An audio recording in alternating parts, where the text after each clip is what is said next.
The vast emptiness of space stretched out before Captain Einar Solberg as he guided his exploration vessel, the Starweaver, through an uncharted sector of the galaxy. His mission, sanctioned by the United Earth Exploration Initiative, was to seek out new life and expand humanity's understanding of the cosmos. Einar's eyes scanned the sensor readouts, searching for any sign of anomalies. Suddenly, a faint energy signature caught his attention. "Aria, analyze that signal," he commanded the ship's AA. "Analyzing, Captain," Aria's smooth voice responded.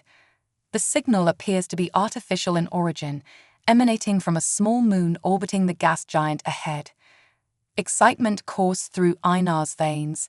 This could be it, the discovery that would change everything. "Plot a course, Aria. Let's see what we found." As the Starweaver approached the moon, Einar's heart raced. The barren, cratered surface seemed unremarkable at first glance, but as they circled to the far side, a sight took his breath away. Nestled in a deep crater was a sprawling structure, its architecture unlike anything human eyes had ever seen. "Life signs detected," Captain Aria announced. "Multiple non-human entities within the structure." Einar took a deep breath, steeling himself for what came next.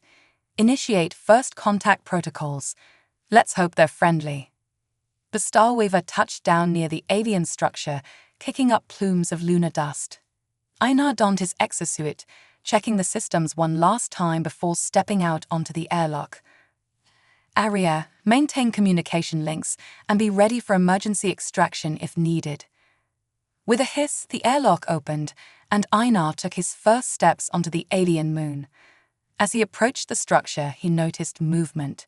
Figures emerged from the shadows. Tall, slender beings with iridescent skin that seemed to shimmer in the starlight. Their large, almond-shaped eyes regarded him with a mixture of fear and curiosity. Einar raised his hands in a universal gesture of peace. "I come in friendship," he said, knowing his words wouldn't be understood, but hoping his tone would convey his intentions. One of the aliens stepped forward, its movements graceful despite the low gravity. It raised a hand, mimicking Einar's gesture. Then, to his astonishment, it spoke, not in words, but in a series of melodic tones that resonated in his mind. "Aria, are you getting this?" Einar subvocalized. "Affirmative, Captain." The aliens appeared to be communicating through some form of telepathic resonance, attempting to decode and translate. The alien continued its melodic communication, and slowly, Einar began to understand fragments of meaning. "Danger, help, dying. They're in trouble, Aria," Einar realized. Their species is facing some kind of extinction event. As he focused on the alien's song-like language, images began to form in his mind. He saw their world, a beautiful aquatic planet, ravaged by a cosmic catastrophe. Their sun had flared, irradiating their homeworld and forcing the survivors to flee to this desolate moon. "We are the last," the alien conveyed, its mental voice tinged with sorrow. "Our children cannot survive in this harsh place. We fade." Einar's heart ached for these beings. Here was a species on the brink of extinction, their fate balanced on a knife's edge. In that moment, he knew that his actions would define not only his own destiny, but that of an entire alien race. "I want to help," Einar projected his thoughts, hoping the aliens would understand. "Tell me what you need." The alien's eyes widened, a flicker of hope passing through them. It reached out, its slender fingers almost touching Einar's exosuit. More images flooded his mind. Complex molecular structures, atmospheric compositions, nutrient cycles that their young required to thrive. Einar turned back to his ship, his mind racing with possibilities. Humanity had overcome countless challenges in its journey to the stars. Surely, they could find a way to save this dying species. "Aria, we're going to need to call in the cavalry," Einar said as he strode back to the Starweaver. "Contact Earth. Tell them we've made first contact, and we have a chance to save an entire civilization." As the Starweaver's communications array beamed his message across the light years, Einar looked back at the alien structure. The beings stood watching him, their iridescent skin glowing with an ethereal beauty. He made a silent promise to them and to himself. Humanity would rise to this challenge. They would find a way to help these aliens survive and thrive. And in doing so, perhaps they would forge an alliance that could reshape the future of both their species. Little did Einar know that this encounter was just the beginning. The choices he and humanity would make in the coming days would set in motion events that would echo across the galaxy for generations to come. The following weeks aboard the Starwaver were a whirlwind of activity. Earth had responded to Einar's call with enthusiasm, dispatching a team of xenobiologists, atmospheric scientists, and diplomatic experts to assist with the alien species, now known as the Lyrans. Dr. Amara Okafor, the lead xenobiologist, worked tirelessly alongside Einar to unravel the complexities of Lyran biology. Her dark eyes sparkled with excitement as she pored over the data. "It's fascinating, Einar," Amara said, gesturing to the holographic display of Lyran DNA. "Their genetic structure is unlike anything we've ever seen. It's almost adaptable." Einar leaned in, intrigued. "Adaptable how?" "It seems their DNA can rapidly evolve to suit new environments," Amara explained. "It's likely how they survived the initial exodus from their homeworld. But the process is taxing, especially for their young." As they worked, the Lyrans began to open up more, sharing their history and culture through their telepathic songs. Einar found himself spending hours with Nexus, the Lyran who had first greeted him. "Your people are kind," Nexus conveyed, its mental voice tinged with gratitude. "We feared that any aliens we encountered would seek to destroy us in our weakened state." Einar smiled. "Humanity has had its dark chapters, but we've learned that cooperation and mutual understanding are the keys to thriving in this vast universe." As the days passed, the human team made significant progress. They developed a nutrient supplement that would help Lyran children survive in the moon's harsh environment. Atmospheric generators were set up to create pockets of breathable air around the Lyran settlement. But it wasn't just the Lyrans who were learning and growing. The humans found themselves changed by the encounter as well. The Lyrans' telepathic abilities opened up new avenues of communication and understanding that transcended language. One evening, as Einar watched the gas giant rise over the moon's horizon, Nexus approached him. The Lyran's iridescent skin shimmered in the alien light. "We have a gift for you, Einar," Nexus communicated. "A sharing of minds. Will you accept?" Einar hesitated only for a moment before nodding. "I would be honored." Nexus placed its slender hands on either side of Einar's head. Suddenly, Einar's mind was flooded with visions of the Lyran homeworld. He saw vast oceans teeming with life, floating cities that danced on the waves, and the rich cultural tapestry of a species that had evolved in harmony with their planet. But he also felt their pain, the terror as their sun betrayed them, the anguish of leaving their dying world, and the struggle to survive on this barren moon. Tears streamed down Einar's face as he experienced the depth of the Lyran's journey. When the connection faded, Einar found himself changed. He understood the Lyrans on a level that went beyond mere facts and figures. He had lived their history, felt their hopes and fears. "Thank you," he whispered, his voice thick with emotion. Nexus's large eyes seemed to smile. "You've given us hope, Einar.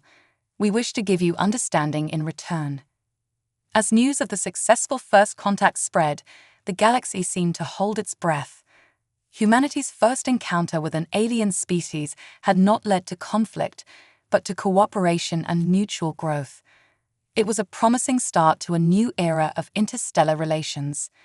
But even as Einar and his team celebrated their successes, storm clouds were gathering on the horizon.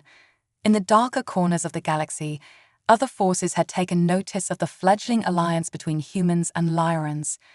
Forces that saw not an opportunity for peace, but a threat to their own power. Aboard a massive warship light years away, a being of immense power and cruelty fixed its gaze on the small moon where humans and Lyrans worked together. "So, General Zex of the Drekari Empire hissed, his scaled fingers tapping against the arm of his command throne. The humans have found themselves some new friends. How unfortunate for them. His yellow eyes narrowed as he turned to his second-in-command. Prepare the fleet. It's time we reminded the galaxy why the Drakari Empire is feared across the stars. As Einar slept peacefully aboard the Starweaver, unaware of the looming danger, the gears of galactic politics began to turn. The true test of humanity's resolve and the strength of their new alliance was yet to come. The Starweaver's alarm klaxons shattered the peaceful routine that had settled over the human-Lyran cooperation. Einar burst onto the bridge, his heart racing. "Area, report," he commanded, sliding into the captain's chair. The A's voice was calm but urgent. "Multiple unknown vessels have entered the system, Captain. They're on an intercept course." Einar's blood ran cold. First contact protocol. "Negative, sir. They're not responding to hails, and their weapon systems are active." On the view screen, a fleet of sleek, predatory ships appeared, their hulls gleaming with a metallic sheen that seemed to absorb light. At their center was a massive dreadnought, easily dwarfing the Starweaver. "Incoming transmission," Arya announced. The screen flickered, and Einar found himself face to face with a nightmarish visage. General Zex of the Drakari Empire sneered at him, yellow eyes glinting with malice. "Greetings, human," Zex's voice dripped with false courtesy. "I see you've made some new friends. How quaint." Einar steeled himself. "I am Captain Einar Solberg of the United Earth Exploration Initiative. State your purpose in this system." Zek's laugh was like grating metal. "My purpose? Why, to remind the galaxy of the natural order, of course. The strong dominate, the weak perish. Your pitiful alliance with these dying aliens changes nothing." Amara burst onto the bridge, her eyes wide with fear. "Einar, the Lyrans are under my protection," Einar finished, his voice firm. He turned back to the screen. "General Zex, I urge you to reconsider your actions. We seek only peaceful coexistence." "Peace."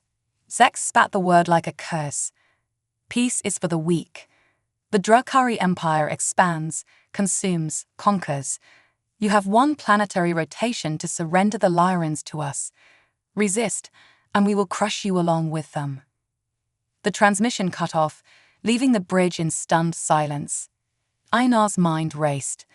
The Starweaver was an exploration vessel, not a warship. They were hopelessly outgunned, but he couldn't abandon the Lyrans, not after everything they'd shared. "Arya, send an emergency distress signal to Earth. Encrypt it with our highest security protocols." He turned to Amara. "We need to evacuate the Lyrans. How many can we fit aboard?" Amara shook her head. "Even if we packed them in like sardines, we couldn't take more than a fraction. And they're children. They're too fragile to move." Einar clenched his fists. "Then we stand and fight. Arya, what are our options?" The A's voice was grim. "Our weapons systems are minimal, Captain. However, I have been analyzing the Drakari ships. Their energy signatures suggest a vulnerability to focused electromagnetic pulses." A plan began to form in Einar's mind. It was desperate, perhaps even suicidal, but it was all they had. "Amara, gather every scientist and engineer we have. We're going to build the biggest EMP device this side of the galaxy has ever seen." As the humans scrambled to prepare their defenses, Nexus approached Einar, its mental voice tinged with sorrow and determination. "We cannot ask you to die for us, Einar," the Lyran conveyed. "Perhaps if we surrender." Einar cut him off. "That's not an option, Nexus. We're in this together now." He placed a hand on the Lyran's shoulder. "Your people have survived extinction once. We're not going to let it happen again." Nexus's large eyes shimmered with emotion. "Then we will fight alongside you. We may not be warriors, but we are not without resources." Over the next hours, humans and Lyrans worked feverishly. The humans' technical expertise combined with the Lyran's unique abilities in ways no one could have predicted. Lyran children, their adaptable DNA allowing them to interface with technology in ways humans couldn't, became living components in the makeshift defense grid. As the deadline approached, Einar stood before the combined crews of humans and Lyrans. "I won't lie to you," he said, his voice carrying across the assembled crowd. "The odds are against us. But in the short time we've known each other, we've accomplished the impossible. We've bridged the gap between two species from opposite ends of the galaxy. If we can do that, we can face anything." A cheer went up from the crowd, a strange mix of human voices and Lyran telepathic resonance. As the Drukhari fleet moved into attack position, I now returned to the Starweaver's bridge. He opened a channel to General Zex. "This is your final warning," Zex growled. "Surrender the Lyrans or be destroyed." Einar's response was calm and resolute. "We choose to stand together, General, united in the face of tyranny. Whatever happens next, know this, you've united us in ways you can't imagine, and united, we are stronger than you could ever be." He cut the transmission and turned to his crew. "All hands, battle stations. Let's show them what happens when you threaten our friends." As the first Drukhari ships entered weapons range, the unlikely alliance of humans and Lyrans prepared to make their stand. The fate of two species, and perhaps the future of galactic civilization, hung in the balance. The void of space erupted into a dazzling display of weapons fire as the Drukhari fleet launched its assault. Energy beams lanced out, striking the moon's surface and sending plumes of debris into the vacuum. Aboard the Starweaver, Einar gripped his command chair. "Aria, status of the EMP device." "Charging, Captain. Estimated time to full power, 3 minutes." Einar gritted his teeth. "We need to buy more time. Activate defense grid." Across the lunar surface, makeshift emitters powered by Lyran children sprang to life. They projected a shimmering energy field that absorbed the first wave of Drukhari attacks. General Zex's face appeared on the view screen, his expression a mix of surprise and rage. "Impressive, human, but futile. You've only delayed the inevitable." Einar ignored him, focusing on the battle at hand. "Amara, how are the Lyran interfaces holding up?" Dr. Okafor's voice came through, strained but determined. "They're stable for now, but we can't maintain this level of output for long. The children are exhausting themselves." Nexus's mental voice resonated through the ship. "We have one more option, Einar. Our elders, they can link their minds to boost the field's power, but the strain may be too much for them." Einar closed his eyes, the weight of command heavy on his shoulders. "It's their choice, Nexus. We won't force them." Moments later, Nexus responded. "They've agreed. They say it's a worthy final act to protect their children and their new allies." As the Lyran elders joined their mental energies to the defense grid, the protective field around the moon blazed brighter. Drukhari weapons fire splashed harmlessly against it. "Fascinating," Aria commented. "The Lyran's telepathic abilities are amplifying the field's power exponentially." Einar allowed himself a small smile. Sometimes the best technology isn't technology at all. But their triumph was short-lived. A massive energy surge erupted from the Drukhari dreadnought, tearing through the enhanced shield and striking the lunar surface. Direct hit on the main Lyran settlement. Amara cried out, "We've lost contact with the elders." Einar's heart sank, but he forced himself to focus. "Aria, EMP status." "Fully charged, Captain. Awaiting your command." Einar took a deep breath. This was it, their one shot at turning the tide. Target the Drukhari dreadnought. Fire. A pulse of invisible energy burst forth from the Starweaver, expanding outward in a rippling wave. It washed over the Drukhari fleet, and for a moment, nothing seemed to happen. Then, one by one, the Drukhari ships began to drift. Their lights flickered and died, weapon systems going dark. "Direct hit," Aria announced. Drakari fleet's primary systems are offline. Estimated recovery time, 15 minutes. Einar leaped into action. This is our window. All hands, prepare for emergency evacuation of the Lyran settlement. We're getting everyone we can off this moon. What followed was a frantic race against time. Human crew members and able-bodied Lyrans worked together, loading survivors onto the Starweaver and every shuttle they could muster. Inmara coordinated the medical response, setting up emergency stasis pods for the most vulnerable Lyran children. We're doing all we can, she reported, her voice heavy with exhaustion. But we've lost so many. As the evacuation neared completion, I now received a chilling update from Arya. Captain, Drakari systems are rebooting. We have approximately 2 minutes before they regain weapons capability. Einar made a snap decision. Nexus, are all your people aboard who can be saved? The Lyran's mental voice was wary but grateful. Yes, Einar, you've saved more than we dared hope. Then it's time to go.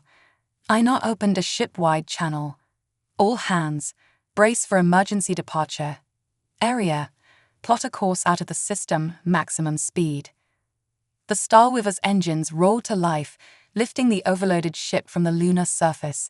They had barely cleared the moon's gravity well when the Drakari fleet sparked back to life.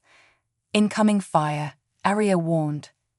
Einar watched in horror as energy beams streaked past them, striking the moon below. The lunar surface cracked and splintered under the barrage.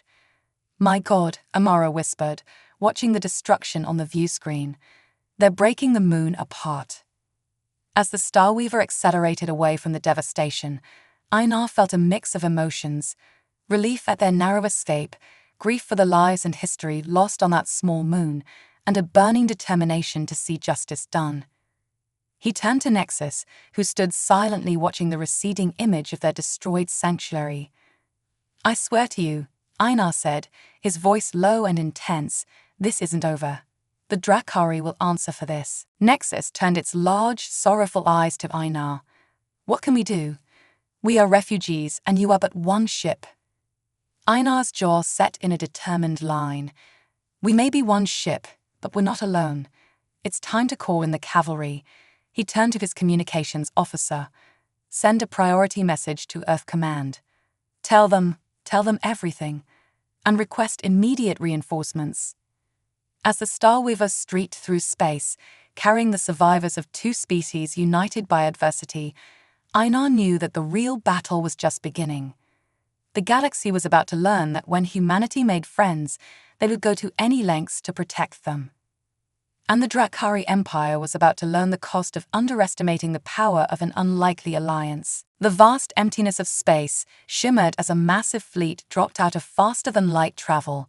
At its head, the UES Thunderchild, Earth's most advanced battleship, led the charge.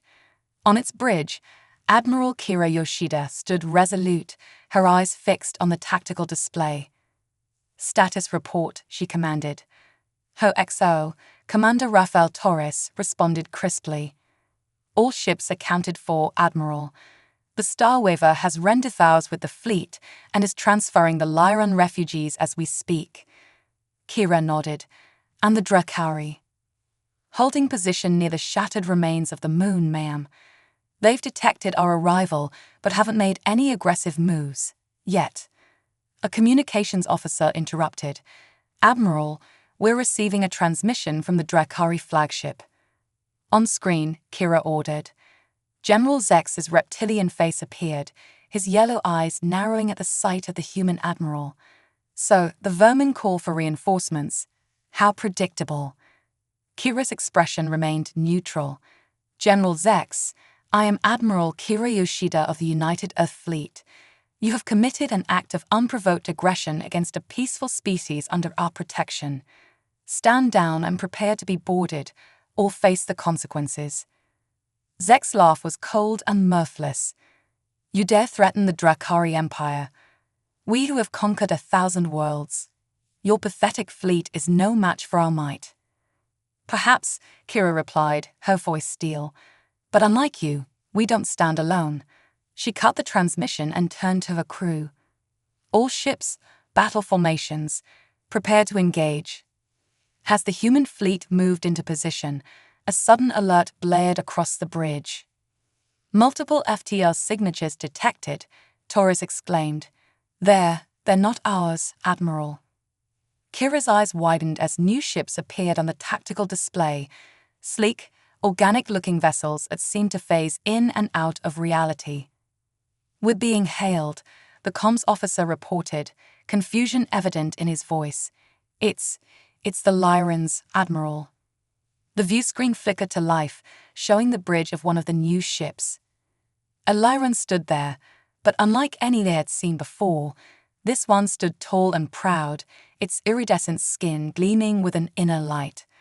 Greetings, allies, the Lyran's mental voice resonated with newfound strength. I am High Guardian Zara. We come to stand with you against the Drukhari threat. Kira's surprise was evident. High Guardian, we thought your people were refugees. How? Zara's mental laugh was like chimes in the wind. We were, Admiral, but you showed us kindness when we were at our weakest. You risked everything to save us. In doing so, you awakened something long dormant in our species. The tactical display updated, showing the Lyran ships taking up flanking positions around the human fleet. Our children, Zara continued, those you saved have evolved. Their adaptable DNA, combined with exposure to your technology and the stress of our near extinction, has triggered a transformation. We are no longer the vulnerable species we once were. Kira nodded, a smile playing at her lips. Then let's show the Drukhari the power of our alliance. All ships, prepare to engage. The battle that followed would be remembered for generations. Human technology and tactics, combined with the Lyran's newly awakened psychic abilities, created a formidable force. Lyran ships phased through Drukhari energy barrages, appearing inside their formations to wreak havoc. Human battleships unleashed salvos of advanced weaponry, their targeting systems guided by Lyran telepathic coordination. Aboard the Thunderchild, Kira directed the battle with calm precision. Focus fire on their flagship, she ordered. If we can take out Zex, their command structure will crumble. As the Allied fleet pressed their advantage, the Drukhari found themselves outmaneuvered and outgunned. Ships exploded in silent bursts of fire and debris, their crews never having imagined they could face defeat. On the Drukhari flagship, General Zex raged at his subordinates. How is this possible? They were nothing. Insects to be crushed under our might. A Drukhari officer, fear evident in his voice, responded, General, our shields are failing. We can't withstand another barrage. Zek's eyes darted wildly, searching for an escape, but he knew it was too late. Years of arrogance and cruelty had finally caught up with him. The Thunderchild's main cannon charged, its energy building to a crescendo. Kira's voice rang out across the fleet. For Earth, for the Lyrans, for a future of peace, fire. A blinding beam of energy lanced out, piercing the Drukhari flagship's weakened defenses. The massive ship shuddered, secondary explosions rippling across its hull, before finally succumbing to a cataclysmic detonation. As the light of the explosion faded, the remaining Drukhari ships hung motionless in space, their will to fight evaporating with their leader's demise. We're receiving surrender signals from the Drukhari fleet, Admiral, Torres reported, his voice tinged with disbelief and joy. Kira allowed herself a small smile. Accept their surrender. Prepare boarding parties. She turned to the view screen, where High Guardian Zara still watched.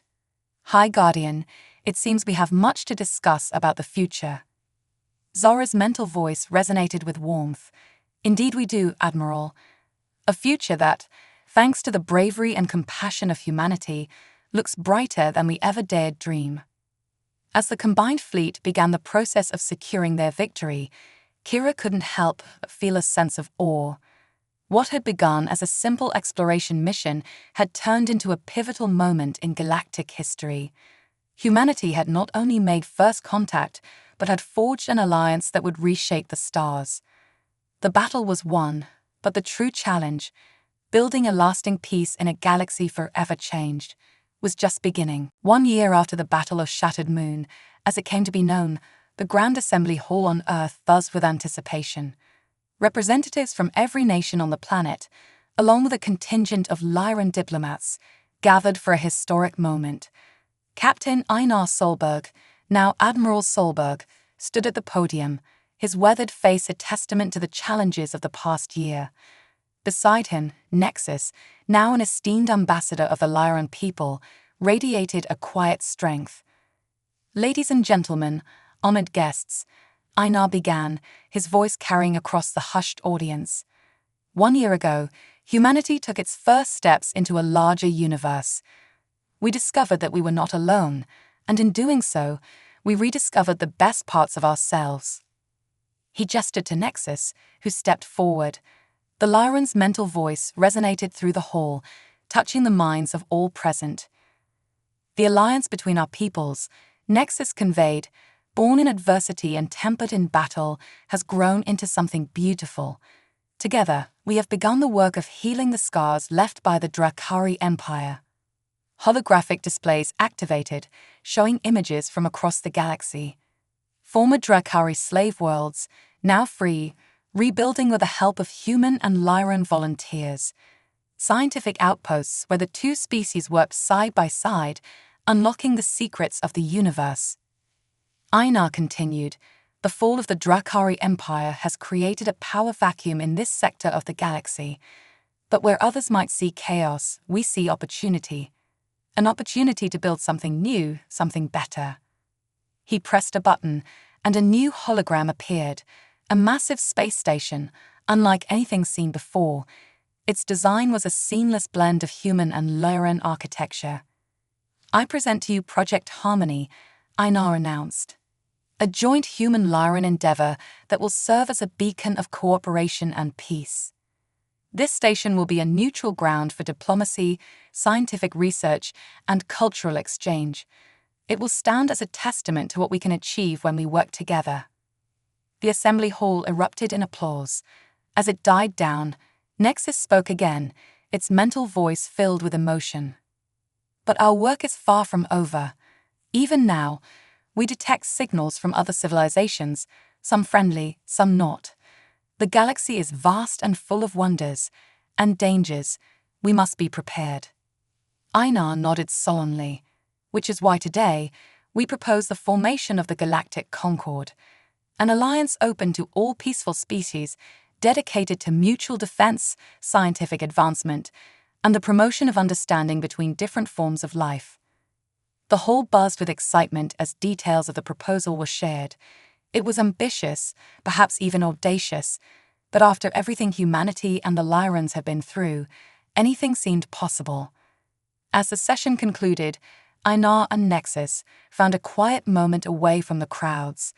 They stood by a window, gazing up at the stars that now held so much promise and potential. "Did you ever imagine it would come to this?" Einar asked, a hint of wonder in his voice. Nexus's mental laugh was warm. "When we first met, I thought my people were doomed to extinction. Now we stand at the threshold of a new age, all because one human chose compassion over fear." Einar shook his head, smiling. "It wasn't just me. It was all of us, human and Lyran alike, choosing to believe in something greater than ourselves." Their reflection was interrupted by Dr. Amara Okafor, who approached with excitement shining in her eyes. "Admiral, Ambassador, you need to see this. We've just received a transmission from the Harmony construction site." She held up a tablet, showing a live feed from the partially constructed space station. There, floating serenely in the vacuum of space, was a creature unlike anything they had ever seen. It appeared to be made of pure energy, its form shifting and pulsing with vibrant colors. "It just appeared out of nowhere," Amara explained, her voice filled with awe.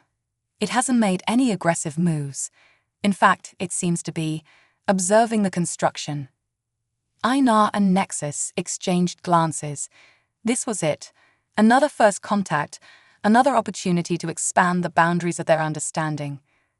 "Well," Einar said, a smile tugging at his lips, It looks like the Galactic Concorde might have its first new applicant.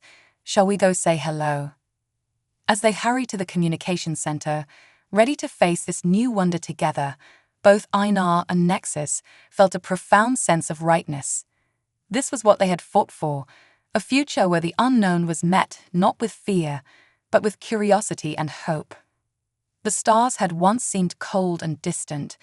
Now they beckoned, full of promise and possibility. Humanity and the Lyrans, once strangers, now stood united, ready to face whatever the galaxy might throw at them. And as news of the energy being spread, causing excitement and speculation across Earth and Lyran worlds alike, one thing became clear: their greatest adventures were just beginning.